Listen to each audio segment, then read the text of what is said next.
What's going on, folks? Ted from Immersion here, and I hadn't realized this initially until I was actually running my Fandelver and Below campaign, and I got into a situation with a creature that had a lair action. Now, we had made the call to transition the game to 2024 rules, so I'd been using 2024 stat blocks wherever possible, right? Because not everything has a one-to-one stat block. Fandelver and Below has a lot of unique creatures that have their own stat blocks that were obviously designed in the 2014 style. Now, they're later in the 2014 style, so they're more in line with 2024, but there are some differences.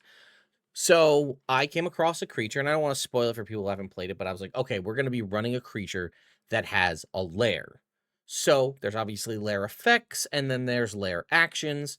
So color me surprised when I go into the 2024 stat block and find there are no more lair actions, which really kind of blew my mind. Lair, like regional effects and stuff for lairs still exist, but traditional lair actions that we've been used to for 10 or plus years that like happen every turn on initiative count 20, those are gone, seemingly in favor of granting more legendary resistances and more legendary actions to the creature when they're in their lair in place of a lair action. So let's go ahead and dive in. I'm going to use the Ancient Green Dragon as an example just to kind of showcase what we're talking about here. So here is our 2014 Ancient Green Dragon, right? So if we scroll down, this is Blue Dragon. We get to Ancient Green Dragon, and you can see here's the Green Dragon, a little bit about it. And then it'll have the stat blocks, right? You'll see there are legendary resistances, 3 a day, legendary actions, of which it has 3, and then all of its traditional stat blocks. Now, if we scroll down, you'll see a green dragon's lair. And then it has lair actions listed here, where it flat out says on initiative count 20, losing ties on, and a tie in the initiative, something happens, and it gives you 3 options. 1, grasping roots and vines erupt in a 20-foot radius centered on a point on the ground that the dragon can see within 120 feet. This area becomes difficult terrain, and each creature there must succeed on a DC 15 strength save or be restrained by roots and vines. A creature can be freed if another creature takes an action to make a DC 15 strength check and succeeds. The roots and vines wilt away when the dragon uses the lair action again or when it dies. That's the number 1 option. Now, again, it's different each time, so you can't do this one 2 turns in a row, but that's option 1. Option 2, a wall of tangled brush, bristling, tongue twister, with thorns springs into existence on a solid surface within 120 feet, 60 feet long, 10 feet high, 5 feet thick, and blocks line of sight. When it appears, creatures in the area must make a DC 15 dex save. A creature that fails takes 48 piercing damage and is pushed 5 feet out of the wall space. Essentially, this is a lesser version of the Wall of Thorns spell. A creature can move through the wall, albeit painfully and slowly. For every 1 foot a creature travels through the wall, it must spend 4 feet of movement. Furthermore, a creature in the wall space must make a DC 15 dex save. Each round, it's in contact with the wall or take 48 piercing damage on a failed save, half on a success. Each 10-foot section of the wall has AC 5, 15 hit points, vulnerability to fire damage, resistance to bludgeoning piercing, and immunity to psychic. The wall sinks back into the ground when the dragon uses the lair action again or when the dragon dies. And then lastly, magical fog billows around 1 creature the dragon can see within 120 feet. The creature must succeed on a DC 15 wisdom saving throw or be charmed by the dragon until initiative count 20 on the next round. What's important to note is those grasping roots and that wall of thorns persist until those abilities are used again. So if it chooses, now remember, you could put up the wall of thorns in a place and then go to grasping roots on next turn, then fog on the next turn, and just bounce around so that that wall stays present. Same thing with the roots and vines if you wanted to switch up where the wall is. But these are permanent fixtures on the combat field till the dragon either uses a different lair action or they're destroyed. So they're ever-present things that can dynamically change the way a combat goes, making it ever more dangerous to challenge a dragon, in this particular instance, a green dragon, in its lair because of the fact that it has these lair actions. That is what made creatures in their lairs dangerous, was they had these things called lair actions, And this was a great way, in my opinion, to increase the potency of a lower level creature, right? You want to take some sort of lower level creature and elevate them to boss status. You can give them things like legendary resistance or legendary actions, or give them a lair. And if the party chooses to challenge them there, like an owl bear in its lair could have a lair action, which is kind of cool. And then you have these regional effects, which are just kind of ever present things in the nearby area, right? So it says the region contains a legendary green dragon's lair, is warped by the dragon's magic. Thickets form labyrinthine passages within 1 mile of the dragon's lair. The thickets act as a 10-foot high, 10-foot thick walls that block line of sight. Creatures can move through the thickets, but it takes a lot of movement. A creature in the thickets must make a dexterity saving throw or take some piercing damage. Each 10-foot cube of thickets has, AC and can take damage. Basically, you've got a labyrinth around the dragon's lair. Within 1 mile of its lair, the dragon leaves no physical evidence of its passage unless it wants to. Tracking it is basically impossible, except by magical means. In addition, it ignores movement impediments, and damage from plants in the area are neither magical nor creatures, including the thickets described above. The plants remove themselves from the dragon's path. So basically, you can make this as dense a thicket as you want, and this green dragon can just coast through it like it's nothing, and you basically would have no, which is crazy to think about, as a green dragon is an ancient green dragon is a massive creature, and it would leave no presence that it's there. So other than maybe you figuring out that these weird labyrinthine passages are a commonality of a green dragon lair, you might not know. And then rodents and birds within 1 mile serve as the dragon's eyes and ears. Deer and other large game are strangely absent, hinting at the presence of an unnaturally hungry predator. That's pretty standard stuff, right? You could probably imagine that if you're seeing no presence of larger game, they may be the food source for whatever predator is in this region. You wouldn't necessarily know that it's a dragon, but the fact that birds and small critters are basically acting as its ever-present spies are pretty nuts. And then obviously if the dragon dies, they return, they lose their link, and things will sort of return to normal. But that was sort of that kind of happens in the world, but the three different options for the lair actions, pretty devastating. And then obviously the ancient green dragon, if we were to scroll up, has 3 legendary resistances and 3 legendary actions, whereas an adult green dragon also has those exact same things, but doesn't have access to the lair actions. Now, again, these things increase in difficulty as far as stats go, damage output, blah, blah, blah, as you level up. You'll notice that a young green dragon and a wormling do not have access to legendary actions, but the adults and the ancients do. But the difference between, again, in 2014 was the adults didn't have access to the lair actions where the ancients did, because they've grown to such an age where they have kind of been able to shape the land around them. Well, let's cut to the 2024 Green Dragon, and you can see here Green Dragon Lairs.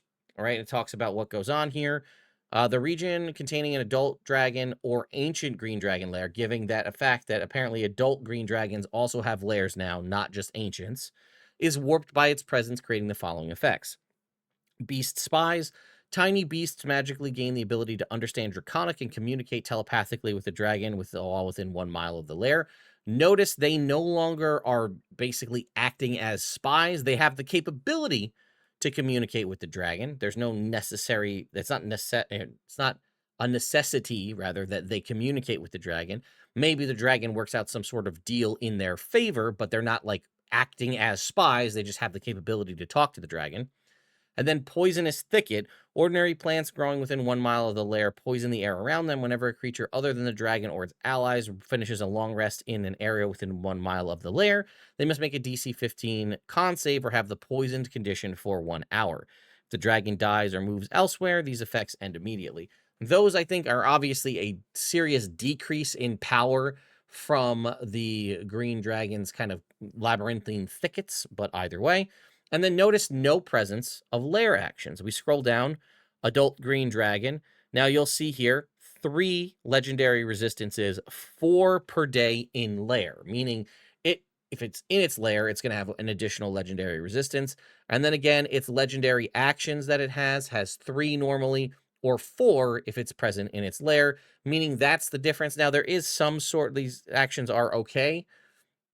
They don't necessarily, in my mind, replicate the similar effects of what were the older versions of Lair actions. And then obviously the ancient green dragon has 4 legendary resistances per day, or 5 in its lair, but the legendary actions still remain 3 or 4 in its lair, which is kind of a bummer. The only thing basically a green, and obviously aside from the general improvement in damage output and everything being increased and the jump from adult to ancient, the only other thing that it has kind of going for it here as far as lairs and things go is it has base 1 more legendary resistance always in 4 per day, or 5 again if it's present in its lair, but it is still limited to only 3 legendary actions, 4 in its lair, which is exactly the same as an adult dragon.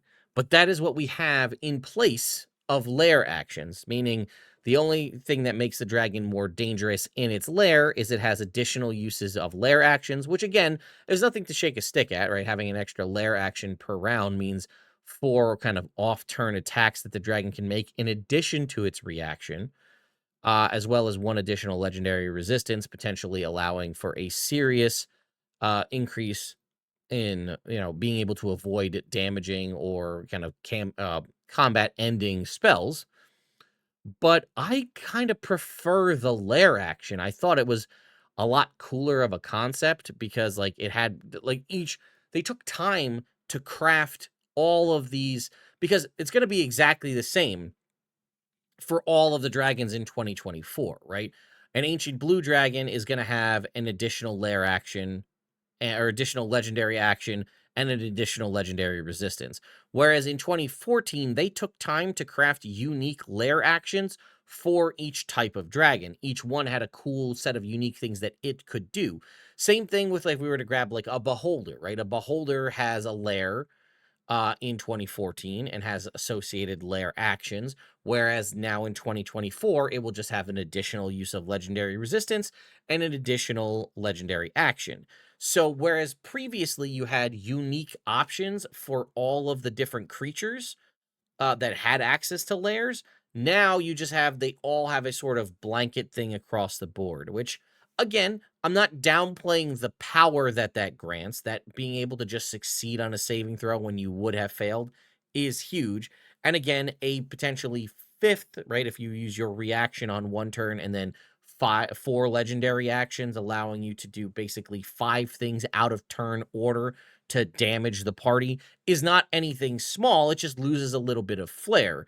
It kind of falls into the same concept for me that we changed bite, claw, and tail attack to rend attack, which again, functionally, you're doing a similar thing. It's just you are flavoring the rend as opposed to making a bite, claw, and tail attack. You are now making 3 rend attacks, which are fundamentally kind of averaging out to what the damage would have been for those other 3.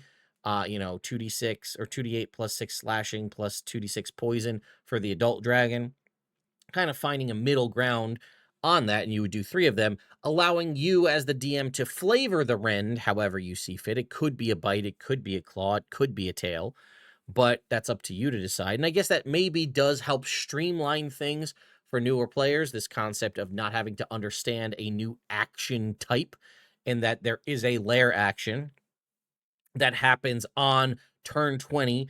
And let's be real, if you were to look at that ancient green dragon, it doesn't state anywhere in the ancient green dragon stat block how lair actions work.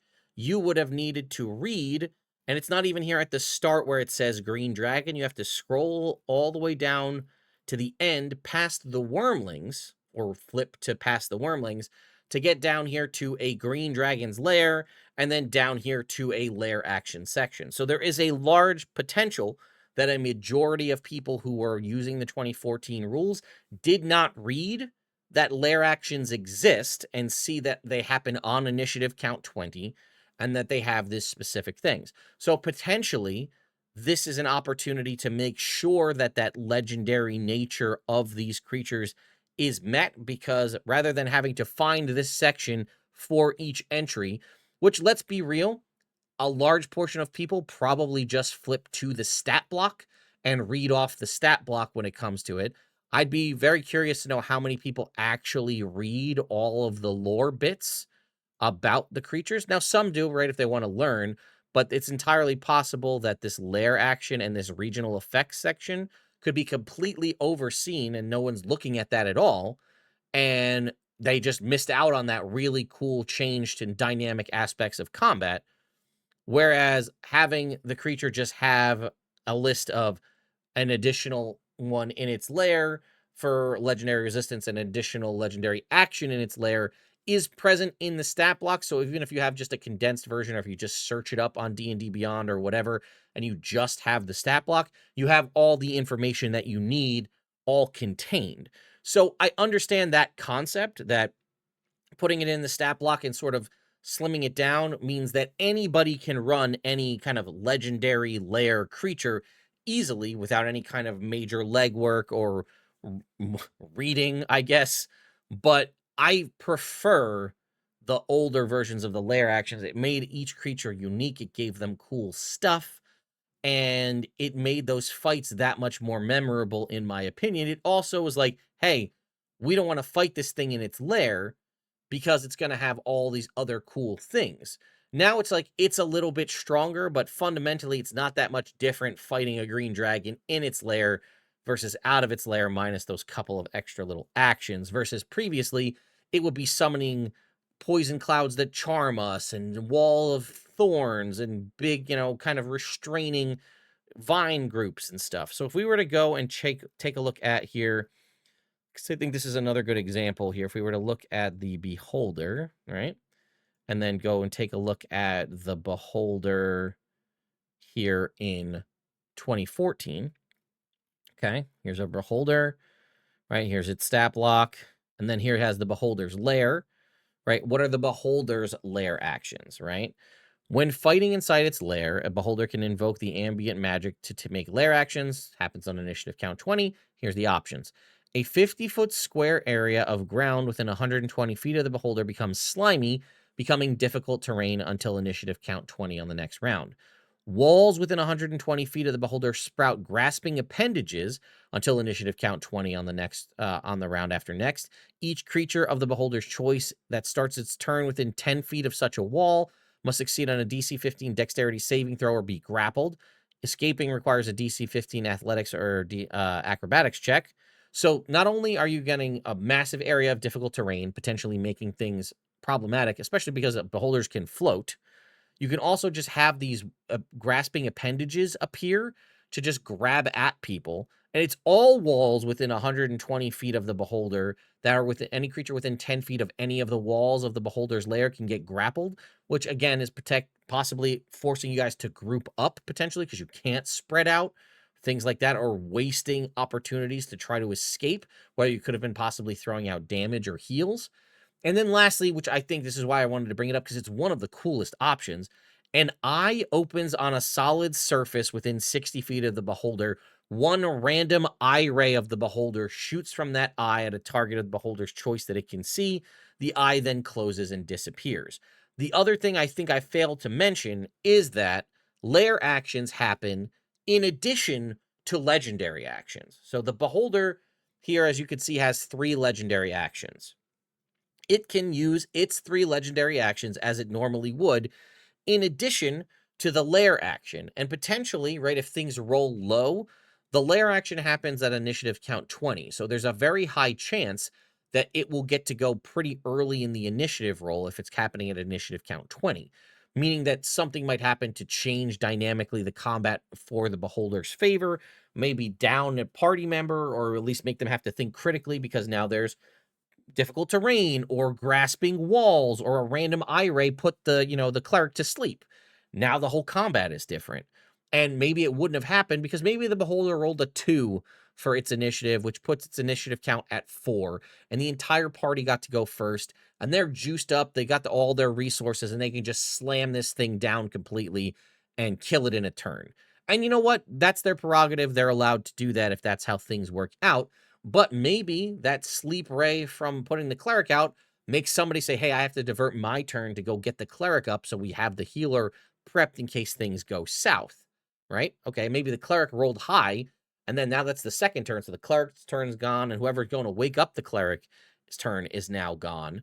So the Beholder might survive another round because of that. Whereas if we were to go to, say, 2024 Beholder, it just has one additional legendary resistance, and again, one additional lair action.